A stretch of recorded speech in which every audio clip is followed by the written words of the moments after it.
mula sa masaganang hagda-hagdang palayan ng Banawe, windmills ng Ilocos, hanggang sa mga dakilang arkitektura ng mga Kastila gaya ng tanyag na simbahan ng Malolos sa Bulacan.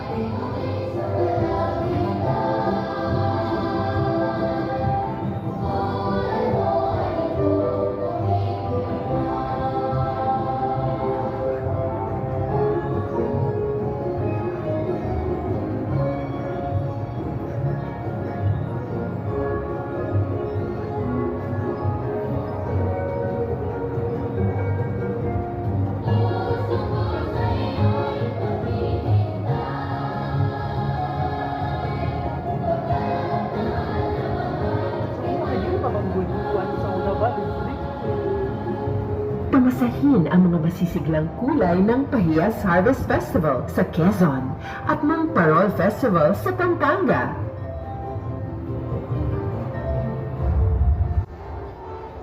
Mamangha sa ganap ng Malahugis Apa ng Bulacan ngayon at bisitahin natin ang Dambana ni Aguinaldo sa Cavite.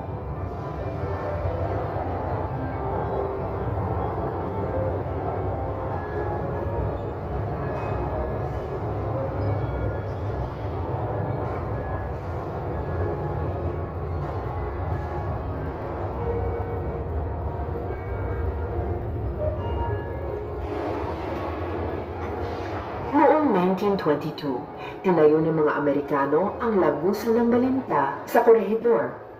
Ito ay nagsilbing matatag na imbakan, tirahan at ospital ng mga hukbong Amerikano at mga Hapon noong pangalawang digmaang pangdaigdig.